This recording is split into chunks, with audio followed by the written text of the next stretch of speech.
കൂട്ടുകാരെ, നമുക്കിന്ന് 10ാം ക്ലാസ്സിലെ 5ാമത്തെ പാഠമായിട്ടുള്ള രണ്ടാം കൃതി സമവാക്യങ്ങൾ സെക്കൻഡ് ഡിഗ്രി ഇക്വേഷൻസ് എന്ന ചാപ്റ്റർ ഒന്ന് പഠിക്കാം. അപ്പോൾ ഇവിടെ രണ്ടാം കൃതി സമവാക്യങ്ങൾ, സമവാക്യം എന്താ നിങ്ങൾക്കൊക്കെ അറിയായിരിക്കും. അതായത് ഒരു സമം എന്നുള്ളൊരു ചിഹ്നം വരണ ഒരു, അതായത് ഇക്വേഷൻ അല്ലെങ്കിൽ സമവാക്യം. ഇപ്പോൾ നമ്മൾ പറയാണ്, നമുക്ക് പലതിൻ്റെയും സമവാക്യങ്ങൾ നമുക്ക് അറിയാം അല്ലേ. പരപ്പളവ്, ഒരു ത്രികോണം തന്നാൽ അതിൻ്റെ പരപ്പളവ് കണ്ട സമവാക്യം നമുക്കറിയാം. അല്ലെങ്കിൽ ഒരു ചതുരം തന്നാൽ അതിൻ്റെ ചുറ്റളവ് കണ്ട സമവാക്യം നമുക്കറിയാം അല്ലെ. ഇപ്പോൾ നമ്മൾ ജസ്റ്റ് നമ്മൾ എഴുതാണ് 3 + 5 = 8. ഇതൊരു സമവാക്യം എന്ന് പറയാം. കാരണം ഇവിടെ എന്തുണ്ട്, ഒരു ഈ ഒരു സമം എന്നുള്ള ചിഹ്നം കണ്ടോ, ഈ ഒരു ഈക്വൽ എന്നുള്ളൊരു ചിഹ്നം, ഇതുണ്ടെങ്കിൽ നമുക്ക് സമവാക്യം എന്ന് പറയാം. അപ്പോൾ എന്താണ് രണ്ടാം കൃതി? കൃതി 2 ആവണം. കൃതി എന്താണെന്ന് അറിയാം അല്ലേ. അതായത് കൃതി നമ്മൾ എങ്ങനെ എഴുതുക? ഇപ്പോൾ നമ്മൾ എഴുതാണ് കേട്ടോ, 3, ഇതെന്താണ്, ഇത് കൃതി 2 ആണ് അല്ലേ. 3² അല്ലെങ്കിൽ 3ൻ്റെ വർഗ്ഗം. ഇവിടെ കണ്ടോ, ഇവിടെ എന്ത് വരണം, 2 എന്ന് വരണം. അപ്പോൾ നമുക്ക് എന്താണ്, ഇത് കൃതി ഇതിൻ്റെ 2 ആണ്. ഈ 3ൻ്റെ കൃതി 2 ആണ്. 3 കൃതി 2 ആണ്. ഇനി പകരം നമുക്ക് വേറെ നമ്പർ എഴുതാണ്. ഇപ്പോൾ 8, ഇതെന്താണ്, ഇവിടെയും കൃതി 2 ആണ്. അപ്പോൾ ഇവിടെ രണ്ടാം കൃതി വരുമ്പോൾ നമ്മൾ ഇക്വേഷൻ എങ്ങനെ വരാന്നുണ്ട്, അവിടെ നമ്പർ മാത്രമല്ല ചരങ്ങളും വരും. അതായത് ഇപ്പം ഞാനൊരു എഴുതാട്ടോ, നിങ്ങൾക്ക് മനസ്സിലാക്കാൻ വേണ്ടി എഴുതാണ്. ഇപ്പോൾ 2x + 3 = എത്രയാണ് നമ്പർ എഴുതുക, 10 എന്ന് എഴുതിയെന്ന് വിചാരിക്കാം.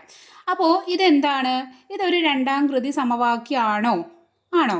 ഇല്ല. കാരണം എന്താണ്, ഇവിടെ കൃതി 2 എന്ന് കാണണേ ഇല്ല ഇവിടെ അല്ലേ. അപ്പോൾ കൃതി 2 ആവണമെന്നുണ്ടെങ്കിൽ ഇവിടെ എങ്ങാനും 2 എന്നുണ്ടെന്ന് വിചാരിച്ചോ. 2x പിന്നെ കൃതി 2 + 3 = 10 എന്നാണെങ്കിൽ ഇതെന്തായി, ഇതൊരു രണ്ടാം കൃതി സമവാക്യമായി. മനസ്സിലായോ? അപ്പോൾ ഇതിൻ്റെ ഇടയിൽ ചിലപ്പോൾ എക്സ് ഉണ്ടായിരിക്കും, അല്ലെങ്കിൽ ചിലപ്പോൾ ഇങ്ങനെ ആയിരിക്കും. എക്സിന് പകരം ഇപ്പോൾ 3y 2 + 8 ഇങ്ങനെയൊക്കെ ഉണ്ടായിരിക്കും, = 2 അങ്ങനെയൊക്കെ ഉണ്ടായിരിക്കും.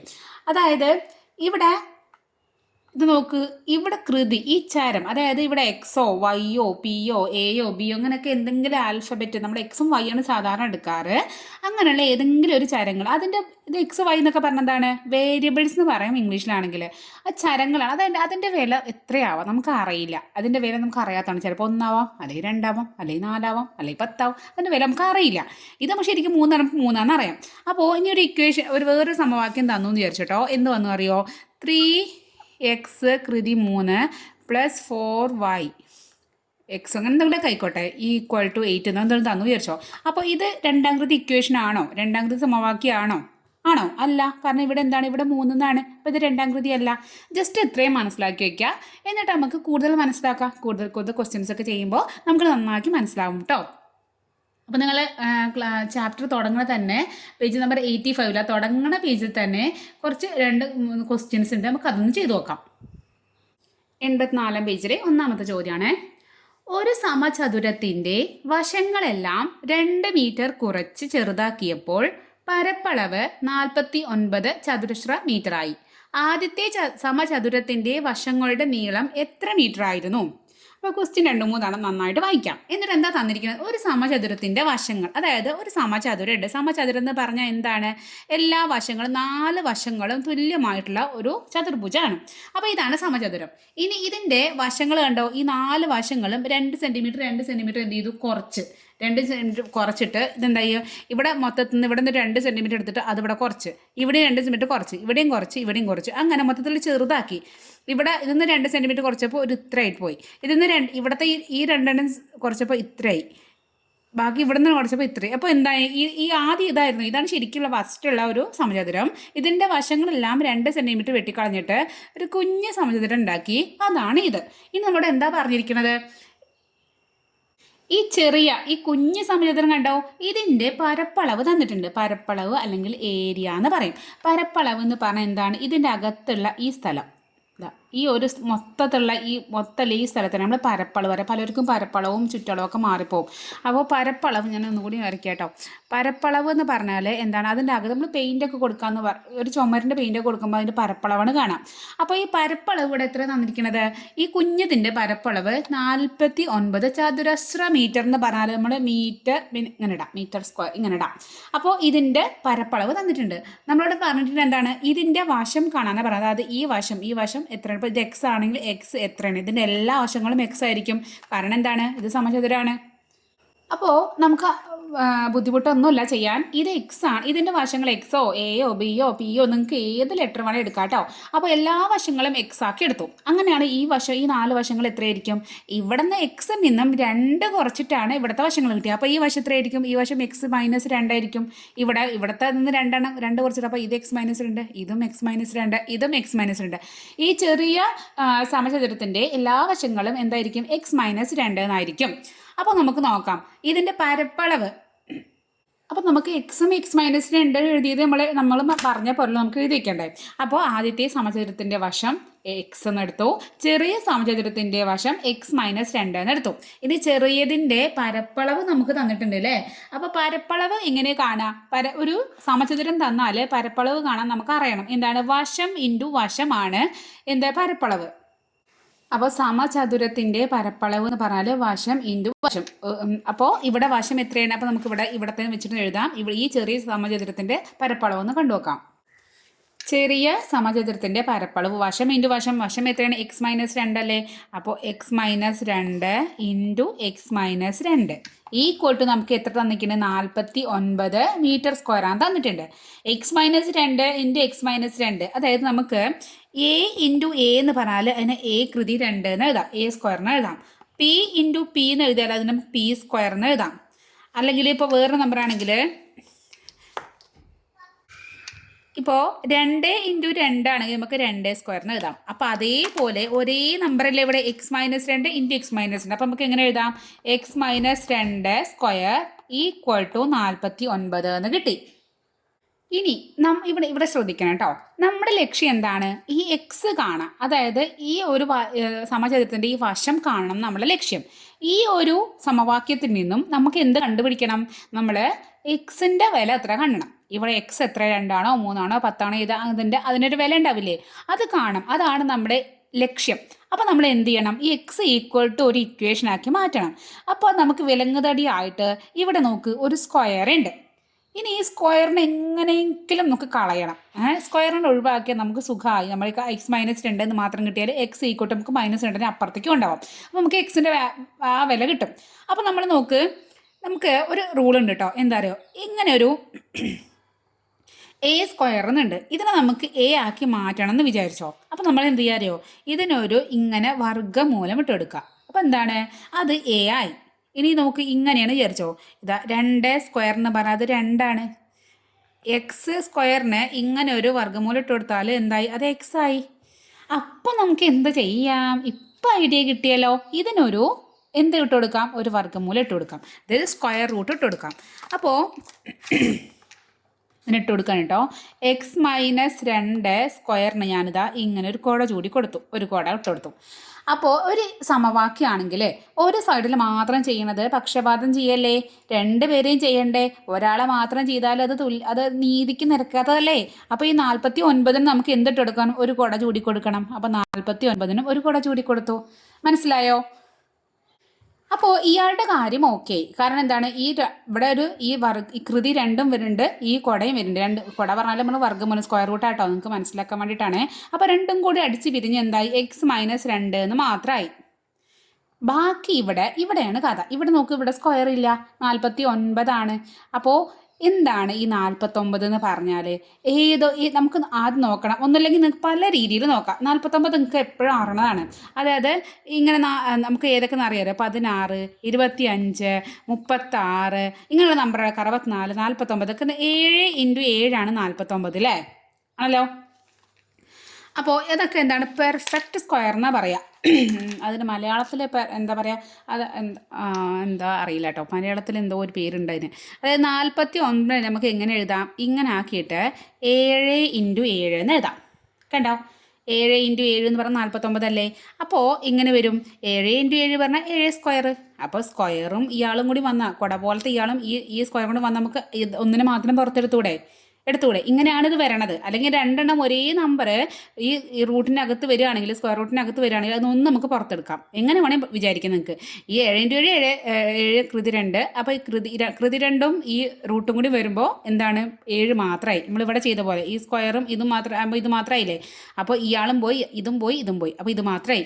അപ്പോൾ ഈ 49 ഇനി പല നമ്പറും വരുന്നുണ്ട്. അപ്പോൾ അതിന് കൃത്യമായിട്ട് പറഞ്ഞാക്കി തരാം കേട്ടോ. ഇത് വേണമെങ്കിൽ ഇങ്ങനെ ചെയ്യാം. നമുക്ക് LCM സാഗൊക്കെ എടുത്ത് ചെയ്തില്ല, അതുപോലൊക്കെ ഇങ്ങനെ ചെയ്താൽ അറിയാം. പക്ഷേ 49ഒക്കെ ഒരു 10 ഇൻറ്റു 10 100ന് താഴെയുള്ള പെർഫെക്റ്റ് സ്ക്വയറൊക്കെ നിങ്ങൾക്ക് അറിയണതാണ്. അതായത് ഏതൊക്കെയാണ് പെർഫെക്റ്റ് സ്ക്വയർ പറഞ്ഞാൽ വരിക. അത് നിങ്ങൾക്ക് അറിയാത്തവർക്ക് പറഞ്ഞിട്ട് കേട്ടോ. അറിയണവർക്ക് അറിയായിരിക്കും. 2 ഇൻറ്റു 2 4, 3 ഇൻറ്റു 3 9, 4 ഇൻറ്റു 4 16, അങ്ങനെ പോയിട്ട് 9 ഇൻറ്റു 9 81. അപ്പോൾ ഇപ്പോൾ 81 ഇങ്ങനെ റൂട്ടിൻ്റെ അകത്ത് വരികയാണെങ്കിൽ അതിന് എന്താണ് ചെയ്യുക, 9 ഇൻറ്റു 9 എഴുതാം. അപ്പോൾ ഒരു 9 സ്ക്വയറാണ്. അപ്പോൾ ഒരു 9 പുറത്തെടുത്തു. അങ്ങനെ അപ്പോൾ ഇവിടെ നമുക്ക് എന്താണ് 49 എന്ന് പറഞ്ഞാൽ ഇതിൻ്റെ എന്താണ് 7 എന്ന് കിട്ടി. x - 2 = 7 കിട്ടി. അപ്പോൾ ഇത് നമുക്ക് x കണ്ടുപിടിക്കാൻ സുഖമല്ലേ. x = ഈ -2നെ അപ്പുറത്തേക്കാണ്ട് കൊണ്ടുപോവാ. മൈനസ് അപ്പുറത്തേക്ക് പോകുമ്പോൾ എന്തായി, പ്ലസ് ആയി. അപ്പോൾ 7 + 2 പറഞ്ഞാൽ എന്തായി, 9 ആയി. ഇപ്പോൾ നമുക്ക് എന്ത് കിട്ടി, x = 9 എന്ന് കിട്ടി. നമുക്ക് എന്ത് കിട്ടി, ഈ വലിയ സമചതുരത്തിൻ്റെ വശം കിട്ടി. എത്രയാണ്, 9 മീറ്റർ ആണെന്ന് കിട്ടി. അപ്പോൾ ഇനി നമുക്ക് അവിടെയുള്ള ഒരു ചോദ്യം കൂടി ഉണ്ട്. ആ രണ്ടാമത്തെ ചോദ്യം നോക്കാം അല്ലേ. അപ്പോൾ രണ്ടാമത്തെ ചോദ്യം, സമചതുരാകൃതിയായ ഒരു മൈതാനത്തിനു ചുറ്റും 2 മീറ്റർ വീതിയിൽ ഒരു പാതയുണ്ട്. മൈതാനവും പാതയും ചേർന്ന സമചതുരത്തിൻ്റെ പരപ്പളവ് 1225 ചതുരശ്ര മീറ്ററാണ്. മൈതാനത്തിൻ്റെ പരപ്പളവ് എത്രയാണ്? അപ്പോൾ എന്താണ് അവിടെ തന്നിരിക്കുന്നത്, സമചതുരാകൃതിയിൽ ഒരു മൈതാനുണ്ട്, ഒരു ഗ്രൗണ്ട് ഉണ്ട്. ആ ഗ്രൗണ്ടിൻ്റെ ഷേപ്പ് എന്ന് പറഞ്ഞാൽ എന്താണ്, ഇങ്ങനെ ഒരു സമചതുരത്തിലാണ്. എല്ലാ വശങ്ങളും തുല്യമായിട്ടാണ് ആ മൈതാനം ഉണ്ടാക്കിയിരിക്കുന്നത്. എന്നിട്ട് എന്താണ്, ഈ മൈതാനത്തിൻ്റെ ചുറ്റുമില്ലേ ഒരു പാതയുണ്ട്, അതൊരു വഴിയുണ്ട്. ഈ 4 സൈഡായിട്ട് ഒരു വഴിയുണ്ട്. ആ വഴി എങ്ങനെയാണെന്നറിയോ, ഇതിൻ്റെ ഇടയിലുള്ള ഗ്യാപ്പ് എന്ന് പറയാൻ 2 മീറ്റർ വീതിയിലാണ് ആ ഒരു വഴിയുള്ളത്. അപ്പോൾ ഈ മൈതാനത്തിന് ചുറ്റും ഇങ്ങനൊരു പാത, ഒരു വഴിയുണ്ട്, ഒരു റോഡുണ്ട്. അപ്പോൾ ഇവിടെ ഈ മൈതാനത്തിൻ്റെ ഇവിടേക്കുള്ള ഈ ഒരു വഴിയുടെ ഈ ഒരു വീതി എന്ന് പറഞ്ഞാൽ 2 മീറ്ററാണ്. ഇവിടെയും എത്രയാണ്, 2 മീറ്ററാണ്. ഇവിടെയും എത്രയാണ്, 2 മീറ്ററാണ്. ഇവിടെ എത്രയാണ്, 2 മീറ്ററാണ്. അപ്പോൾ ഇങ്ങനെയാണ് നമ്മൾ മൈതാനവും വഴി ഇരിക്കുന്നത്. ഇത് നമ്മളോട് എന്താ പറഞ്ഞിരിക്കുന്നത്, മൈതാനവും പാതയും ചേർന്ന സമചതുരത്തിൻ്റെ പരപ്പളവ്. അതായത് ഈ വലിയ സമചതുരം കണ്ടോ, അതായത് ഇത് ഇങ്ങനെ പുറത്തിരിക്കണ ഈ വലിയ സമചതുരത്തിൻ്റെ പരപ്പളവ് തന്നിട്ടുണ്ട്. അതായത് ഇത് ഇങ്ങനെ ഈ ഒരു വലുതുണ്ടോ, ഈ വലുത് അതിൻ്റെ പരപ്പളവ് നമുക്ക് തന്നിട്ടുണ്ട് 1225 മീറ്റർ സ്ക്വയറാണ്, ചതുരശ്ര മീറ്ററാണ് തന്നിട്ടുണ്ട്. നമ്മളോട് എന്താ കാണാൻ പറയുന്നത്, മൈതാനത്തിൻ്റെ പരപ്പളവ്, ഇതിൻ്റെ അകത്തുള്ള ഈ ഒരു സ്ഥലം, ഈ മൈതാനത്തിൻ്റെ ഈ സ്ഥലം, ഈ ഒരു പരപ്പളവ്, ഇതിൻ്റെ ഈ പരപ്പളവാണ് നമുക്ക് കാണേണ്ടത്. അപ്പോൾ ഈ പരപ്പളവ് കാണുന്നുണ്ടെങ്കിൽ നമുക്ക് എന്ത് കാണണം, നമുക്ക് ഈ മൈതാനത്തിൻ്റെ വശം എത്രയെന്ന് അറിഞ്ഞാലാണ് ഇതിൻ്റെ പരപ്പളവ് കാണാൻ പറ്റുള്ളൂ. പരപ്പളവ് പറഞ്ഞാൽ വശം ഇൻറ്റു വശമാണ്. അപ്പോൾ ഈ മൈതാനത്തിൻ്റെ വശം നമ്മൾ കണ്ടുപിടിക്കണം. അതാണ് നമ്മുടെ ടാസ്ക്. അപ്പോൾ ഈ മൈതാനത്തിൻ്റെ ഈ വശം നമുക്ക് എന്തെങ്കിലും ലെറ്ററാക്കി എടുക്കാം. എന്നിട്ട് ആ ലെറ്റർ കണ്ടുപിടിക്കണം. എയോ എക്സോ ബിയോ എടുക്കാം. അപ്പോൾ ഇപ്പോൾ നമുക്ക് എക്സ് ആക്കി എടുത്തു. അതായത് ഈ മൈതാനത്തിൻ്റെ അകത്തിരിക്കുന്ന ഈ മൈതാനത്തിൻ്റെ ഈ വശം എക്സ് മീറ്ററായിട്ട് എടുത്തു. അപ്പോൾ നമുക്കത് എഴുതി വയ്ക്കാം. മൈതാനത്തിൻ്റെ വശം എക്സ് ആക്കി എടുത്തു. ഓക്കെ, അങ്ങനെയാണെങ്കിൽ ആ മൈതാനവും പാതയും ഈ ചേരുന്ന ഈ ഒരു സമചതുരത്തിലെ അതിൻ്റെ ഒരു വശം എന്ന് പറഞ്ഞാൽ എത്ര ആയിരിക്കും? അപ്പോൾ ഈ മൈതാനവും പാദവും ചേർന്ന ഒരു വശം, ഒരു സൈഡ് പറഞ്ഞാൽ ഈ ഒരു സൈഡ് എടുക്കാം. അപ്പോൾ ഇവിടുന്ന് ഇത്രയ്ക്ക് എന്ന് പറഞ്ഞാൽ എക്സ് ആണ്. ഇനി ഇത് എത്രയാണ്, ഇത് 2 ആണ്, ഇവിടെയും 2 ആണ്. 2 സൈഡിൽ 2 ചിലവർ എന്ത് ചെയ്യും, എക്സ് പ്ലസ് 2 എന്ന് എഴുതും. x+2 പറഞ്ഞാൽ തെറ്റാണ്. കാരണം x+2 പറഞ്ഞാൽ ഇത്ര ആയിട്ടുള്ളൂ. നമുക്ക് ഇത്രയും വേണം. ഒരു വശം എന്ന് പറഞ്ഞാൽ ഈ മൈതാനവും ഈ പാതയും കൂടി ചേരുമ്പോൾ ഇവിടുത്തെ ഒരു എക്സും ഇവിടുത്തെ ഒരു 2ഉം ഇവിടുത്തെ 2ഉം, ഈ 2ഉം 2ഉം 4. അപ്പോൾ എക്സിൻ്റെ കൂടെ 4 കൂട്ടണം. ഏത്, ഈ വലിയ സമചതുരത്തിൻ്റെ വശം എന്ന് പറഞ്ഞാൽ. മനസ്സിലായോ? അപ്പോൾ നമുക്ക് ആ കാര്യം കിട്ടി. എന്താണ്, മൈതാനവും പാതയും ചേർന്ന സമചതുരത്തിൻ്റെ വശം x+4 എന്ന് കിട്ടി. ഓക്കെ. ഇനി നമുക്ക് തന്നിരിക്കുന്ന എന്താണ് ഇതാണ്. ഇത് വലിയ സമചതുരമായിട്ട് എടുക്കട്ടോ. അപ്പോൾ വലിയ സമചതുരത്തിൻ്റെ പരപ്പളവ് തന്നിട്ടുണ്ട്. അതായത് മൈതാനവും പാതയും ചേർന്ന് സമചതുരം പറഞ്ഞാൽ അത് വലിയ സമചതുരമാണ്. അപ്പോൾ നമുക്ക് വലിയ സമചതുരത്തിൻ്റെ പരപ്പളവ് തന്നിട്ടുണ്ട്. എത്രയാണ് തന്നിരിക്കുന്നത്? 1225 മീറ്റർ സ്ക്വയറാണ് തന്നിരിക്കുന്നത്. നമ്മൾ എന്ത് കാണണം? ഇതിപ്പോൾ നമുക്ക് തന്ന കാരണം ഏതാ? ഈ 1225 എന്ന് പറഞ്ഞാൽ വലിയ ഈ സമചതുരത്തിൻ്റെ മൊത്തം പരപ്പളവ്, അതായത് ഇതിൻ്റെ അകത്തുള്ള മൊത്തം പരപ്പളവാണ് അത് പറഞ്ഞാൽ. അപ്പോൾ അതിൻ്റെ പരപ്പളവ് എന്ന് പറഞ്ഞാൽ ഈ വശം ഇൻറ്റു ഈ വശമായിരിക്കും ആണല്ലോ. അപ്പോൾ വലിയ സമചതുരത്തിൻ്റെ ഒരു വശം എന്ന് പറഞ്ഞാൽ എത്രയാണ്? x+4 അപ്പോൾ നമുക്ക് എന്ത് കിട്ടി? x+4 into x+4 equal to 1225 എന്ന് കിട്ടി. ഡൗട്ട് ഉണ്ടോ? x+4 ഇൻറ്റു x+4 എങ്ങനെയാണ്? വശം ഇൻറ്റു വശം. പരപ്പളവ് എന്ന് പറഞ്ഞാൽ എന്താണ്? വശം ഇൻറ്റു വശം. ഒന്നാമത്തെ ക്വസ്റ്റ്യൻ നമ്മൾ ഇക്വേഷൻ എഴുതിയിട്ടുണ്ട്. വശം ഇൻറ്റു വശമാണ് പരപ്പളവ്. ആ പരപ്പളവ് ഇതാണ് ഒരു വശം, ഇതാണ് രണ്ടാമത്തെ വശം. അപ്പോൾ വശം ഇൻറ്റു വശം പറഞ്ഞാൽ 1225 കിട്ടി. വശം ഇൻറ്റു വശം എന്ന് പറഞ്ഞാൽ നമ്മൾ പറഞ്ഞു a ഇൻറ്റു a എന്ന് പറഞ്ഞാൽ a², കൃതി 2 എന്ന് എഴുതാം. അപ്പോൾ ഇത് ഇൻറ്റു ഇതെന്ന് പറഞ്ഞാൽ നമുക്ക് എങ്ങനെ എഴുതാം? x+4 സ്ക്വയർ ഈക്വൽ ടു 1225 എന്ന് എഴുതാം. ഇനി നേരത്തെ ചെയ്ത പോലെ തന്നെ നമുക്ക് എക്സിൻ്റെ വിലയാണ് നമുക്ക് കാണേണ്ടത്. എക്സ് കാണണമെന്നുണ്ടെങ്കിൽ നമുക്ക് എന്ത് ചെയ്യണം? നമുക്ക് ഇയാളെ ഈ കൃതി 2 അയാളെ അങ്ങ് തട്ടി മാറ്റണം. അയാളെ തട്ടി മാറ്റി നമുക്ക് എന്ത് ചെയ്യണം? അതായത് നമ്മൾ ഇങ്ങനെ സ്ക്വയർ റൂട്ടില്ലേ അത് ഇട്ട് കൊടുക്കണം. കൊട ചൂടി കൊടുക്കാം. അതായത് x+4 സ്ക്വയറിന് ഇങ്ങനെ ഒരു റൂട്ട് ഇട്ട് കൊടുത്തു. അപ്പോൾ സ്ക്വയർ റൂട്ട് ഇട്ട് കൊടുക്കുകയാണ്, ഇയാൾക്ക് ഇട്ട് കൊടുക്കണം, അല്ലെങ്കിൽ പറ്റില്ലല്ലോ. 1225 ഇങ്ങനെ ഇട്ട് കൊടുത്തു. അപ്പോൾ ഇവിടെ ഈ ഒരു കൃതിയും ഈ രണ്ടും കൂടി ഒരുമിച്ച് വരുമ്പോൾ എന്തായി? ആദ്യത്തെ ഇയാളും പോവും ഇയാളും പോവും. അപ്പോൾ എന്ത് മാത്രമായി? x+4 മാത്രമായി equal to square root of 1225 വന്നു. ഇനി നമുക്ക് എന്ത് വേണം? ഈ 1225 ഏതിൻ്റെ വർഗ്ഗമൂലാണെന്ന് കാണണം. നമുക്ക് ഇനി നമ്മളെ എയിം എന്താണ്? 1225 അതായത് സ്ക്വയർ റൂട്ട് ഓഫ് 1225 എത്രയെന്ന് കാണണം. അപ്പോൾ ഇത്ര 1225 വർഗ്ഗമൂലം നമ്മൾ കാണണം. അപ്പോൾ ഇത്ര വലിയ കുറച്ചൊരു 3 അക്ക നമ്പറാണെങ്കിൽ നമുക്ക് വേറെ രീതിയിൽ ചെയ്യാം. ഇങ്ങനെ ഒരു 4 അക്ക രീതിയിൽ ചെയ്യുമ്പോൾ നിങ്ങൾ എന്ത് ചെയ്യുക? LCM വെച്ച് പഠിക്കാം. അപ്പോൾ അതാണ് ഇപ്പോൾ ഏത് ചെറിയ നമ്പറൊക്കെ ആണെന്ന് നിങ്ങൾക്ക് ഏറ്റവും തെറ്റാത്തൊരു മെത്തേഡ് എന്താണ്? 1225 ഇതാ ഇങ്ങനെ ഇടും. എന്നിട്ട് നോക്ക്, ഇതിവിടെ 5 ആണല്ലോ. ഇത് ഒറ്റ സംഖ്യയാണ്. ഇതിനെ നമ്മൾ എന്ത് ചെയ്യും? നമ്മൾ അഭാജ്യ സംഖ്യകളില്ലേ, പ്രൈം നമ്പേഴ്സ്, അവരെ കൊണ്ട് ഇങ്ങനെ ഹരണം ചെയ്ത് വരികയാണ് ചെയ്യേണ്ടത്. ഇവിടെ 5 ആയതുകൊണ്ട് നമുക്ക് 5 കൊണ്ട് എന്തായാലും ഇതിനെ ഹരിക്കാൻ പറ്റും ആണല്ലോ. അപ്പോൾ അതിൻ്റെ മുമ്പ് 3 കൊണ്ട് ഹരിക്കാൻ പറ്റുമോ നോക്കണം. അപ്പോൾ നമ്മൾ 3 കൊണ്ട് ഹരിക്കാൻ നോക്കുക. എങ്ങനെ? 1ഉം 2ഉം കൂട്ടുക 3, 3ഉം 2ഉം 5, 5ഉം 5ഉം 10. 10 എന്നുള്ളത് ഒരു 3ൻ്റെ ഗുണിത പട്ടികയിൽ വരുന്ന നമ്പർ അല്ല ആണല്ലോ, 3ൻ്റെ ഗുണിതമല്ല. അപ്പോൾ ഇവിടെ 5 കൊണ്ടേ പറ്റുള്ളൂ. അപ്പോൾ ഇവിടെ 5 ഇട്ടു. ഇനി ഈ നമ്പറിനെ 5 കൊണ്ട് അങ്ങോട്ട് ഹരിക്കാം. അപ്പോൾ വേണമെങ്കിൽ അറിയാത്തവർക്ക് 1225/5 ഇങ്ങനെ തന്നെ ചെയ്യാം. അറിയുന്നവർക്ക് ഇവിടെ തന്നെ ചെയ്യാൻ പറഞ്ഞുതരാം. അതായത് ആദ്യം 1ൽ 5 പോവില്ല, 12ൽ 5 എത്രയും നോക്കാം.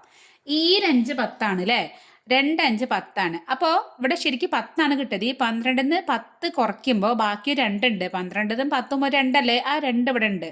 ആ 2ഉം ഈ 2ഉം കൂടി കൂട്ടിയിട്ട് ഇവിടെ 22 ആയി. 22ൽ എത്ര 5 ഉണ്ട് നോക്കണം. അപ്പോൾ I4 20 നമുക്കറിയാം. അപ്പോൾ 4 ഇവിടെ ഇട്ടു. I4 20. അപ്പോഴും ഇവിടെ 22ന്ന് 20 2 ബാക്കിയുണ്ട്. ആ 2 ഇവിടെ ഇട്ടു. അപ്പോൾ 25 ഇവിടെ. ഈ 2ഉം ഈ 5ഉം കൂടിയിട്ട്. അപ്പോൾ 25ൽ 5 പറഞ്ഞാൽ 5 25. അപ്പോൾ 245 കിട്ടി. വീണ്ടും ഇതെന്ത് ചെയ്യാം? 5 കൊണ്ട് നമുക്ക് ഹരിക്കാൻ പറ്റുന്ന നമ്പറാണ്. 5 ഇട്ടു. 2ൽ 5 പോകില്ല. 24ൽ 5 പറഞ്ഞാൽ I4 20. അപ്പോൾ ഇവിടെ 5, അപ്പോൾ I4 20, ഇവിടെ 4 ഇട്ടു. അപ്പോൾ I4 20. അപ്പോൾ ഇവിടെ ശരിക്കും 20 കിട്ടിയിരിക്കുന്നത്. ഇവിടെ 24. 24 20 ബാക്കി 4 ആ 4 ഇവിടെ ഇട്ട് കൊടുക്കുക. അപ്പോൾ 45 45 പറഞ്ഞാൽ 9 5 45 9 എഴുതി. അപ്പോൾ 49. അപ്പോൾ നോക്ക്, 49 ഇനി 5ൻ്റെ ഗുണിതമല്ല, 5ൻ്റെ ഗുണിത പട്ടികയിൽ വരുന്ന നമ്പറേ അല്ല 49. ഇനി വേറെ ഏതാ വരിക? 3ഉം വരില്ല. 3ലും 9ഉം 4ഉം 13 കൂട്ടുമ്പോൾ വരിക. 3ൻ്റെ ഗുണിതമാണോ നോക്കണം. എന്ത് ചെയ്യുക? ഈ നമ്പറുകളും കൂട്ടി നോക്കാം. 4 9 13 വരിക. അപ്പോൾ അത് 3ൻ്റെ ഗുണിതമല്ല. അപ്പോൾ ഇനി 7 വരുള്ളൂ. അപ്പോൾ നമുക്ക് 7 × 7 7 49. ഇനി നമുക്കിതിന് ചെയ്യാനില്ല. 7 നമുക്ക് 7ൻ്റെ ഗുണിത പട്ടികയിൽ മാത്രമേ 7 വരുള്ളൂ. അപ്പോൾ ലാസ്റ്റ് നമ്മൾ 7 എത്തി നിന്നു. ഇനി നമുക്ക് വീണ്ടും അങ്ങോട്ട് ചെയ്യാനില്ല. ഇവിടെ വേണമെങ്കിൽ 7 മാത്രം. 7 എന്ന് പറഞ്ഞാൽ 7 കൊണ്ട് മാത്രമേ 7 ഹരിക്കാൻ പറ്റുള്ളൂ. അപ്പോൾ നമുക്ക് കിട്ടിയത് എന്താണ്? നമുക്ക് ഈക്വൽ ടു ഇങ്ങനെ റൂട്ടിനകത്ത് ഇതെന്ന് പറഞ്ഞാൽ 1225 എന്ന് പറഞ്ഞാൽ 5 × 5 × 7 × 7 ആണ്. അപ്പോൾ അത് എഴുതി 5 × 5 × 7 × 7. അപ്പോൾ ഇവിടെ നോക്ക് 2 5 ഉണ്ട് അല്ലേ? അപ്പോൾ ശരിക്കും അതെന്താണ്? 5² ആണ് × 7. ഇതാ 2 നമുക്ക് ഇങ്ങനെ ഇടാം. അത് ഇവിടെ നിന്ന് ഡയറക്റ്റ് വേണം എഴുതാം കേട്ടോ. നിങ്ങൾക്ക് അറിയാത്തവർക്ക് ഒന്നും കൂടി മനസ്സിലാക്കി തരാണ്. അപ്പോൾ ഈ 2ഉം ഈ റൂട്ടും കൂടി വരുമ്പോൾ അപ്പോൾ നോക്ക് ഈ സ്ക്വയറും വർഗം കൂടി നമുക്ക് ഇതിന് 5 എന്ന് പുറത്തെടുക്കാം. ഈ 2 ഉണ്ട്, ഈ കൊടയും ഈ 2ഉം കൂടി ഒരു 7. അപ്പോൾ 7 35. അപ്പോൾ നമുക്ക് എന്ത് കിട്ടി? 1200 റൂട്ട് 1225 പറഞ്ഞാൽ അത് 35 ആണ്. അതുകൊണ്ട് എന്താ ഉദ്ദേശിക്കുന്നത്? 35 × 35 ആണ് 1225 എന്നാണ് കിട്ടുന്നത്. അപ്പോൾ നമുക്ക് എന്താ കിട്ടിയത്? നമ്മളിവിടെ x+4 = റൂട്ട് 1225. അപ്പോൾ 1225 വില നമുക്ക് കിട്ടി. എന്താണ് കിട്ടിയത്? x+4 = 35 എന്ന് കിട്ടി. നമുക്ക് ഏതാണ് കാണേണ്ടത്? നമുക്ക് എക്സിൻ്റെ വിലയാണ് കാണേണ്ടത്. അപ്പോൾ x = ഈ 4 അങ്ങോട്ട് കൊണ്ടുപോയി. അപ്പോൾ 35 ഇവിടെ ഉണ്ട്. ഈ 4 അവിടേക്ക് പോകുമ്പോൾ +4 -4 ആവും. അപ്പോൾ x = 35 4 പോകുമ്പോൾ എന്ത് കിട്ടി? 31 എന്ന് കിട്ടി. അപ്പോൾ ഈ മൈതാനത്തിൻ്റെ ഒരു വശം എത്ര കിട്ടി? നമുക്ക് 31 മീറ്ററാണ് കിട്ടി. നമുക്ക് എന്താ കണ്ടുപിടിക്കേണ്ടത്? മൈതാനത്തിൻ്റെ വശമാണോ കണ്ടുപിടിക്കേണ്ടത്? അല്ല, നമുക്ക് മൈതാനത്തിൻ്റെ പരപ്പളവാണ് കണ്ടെത്തേണ്ടത്. അപ്പോൾ പരപ്പളവ് എന്ന് പറഞ്ഞാൽ വശം ഇൻറ്റു വശമാണ്. മൈതാനത്തിൻ്റെ വശം കിട്ടി 31. അപ്പോൾ 31 × 31 ആയിരിക്കും മൈതാനത്തിൻ്റെ പരപ്പളവ്. അപ്പോൾ മൈതാനത്തിൻ്റെ പരപ്പളവ് പറഞ്ഞാൽ 31 × 31. അപ്പോൾ 31 × 31 ചെയ്യണം. 31 × 31 നമുക്ക് ഇവിടെ ചെയ്ത് നോക്കാം. 31 × 31. 1 × 1 1, 1 × 3 3, 1 × 3 3, 3 × 3 9. അപ്പോൾ 9 3 3 6 9. അപ്പോൾ 961 എന്ന് കിട്ടി. അപ്പോൾ മൈതാനത്തിൻ്റെ പരപ്പളവ് = 961 ചതുരശ്ര മീറ്റർ. നമ്മളിങ്ങനെ എഴുതാം? m² എന്ന് എഴുതാം. അപ്പോൾ നമുക്ക് ഈ മൈതാനത്തിൻ്റെ പരപ്പളവ് കിട്ടി. അപ്പോൾ മനസ്സിലായല്ലോ? അപ്പോൾ ഇനി ഇതിൻ്റെ ബാക്കിയായിട്ട് അടുത്ത ക്ലാസ്സിൽ നമുക്ക് കാണാം. കൺഫ്യൂഷൻ ആവണ്ട. സ്ക്വയർ റൂട്ട് കാണാൻ ഒക്കെ നന്നായിട്ട് പഠിക്കുക. ലസാഗുമൊക്കെ നിങ്ങൾ ചെറിയ ക്ലാസ്സിൽ പഠിച്ചതാണ്. അപ്പോൾ ഡൗട്ട് ഉണ്ടെങ്കിൽ പറഞ്ഞാൽ മതി. ഡൗട്ട് തിരുത്തി തരും. അപ്പോൾ ഓക്കെ, ബൈ. നെക്സ്റ്റ് ക്ലാസ്സിൽ കാണാം കേട്ടോ.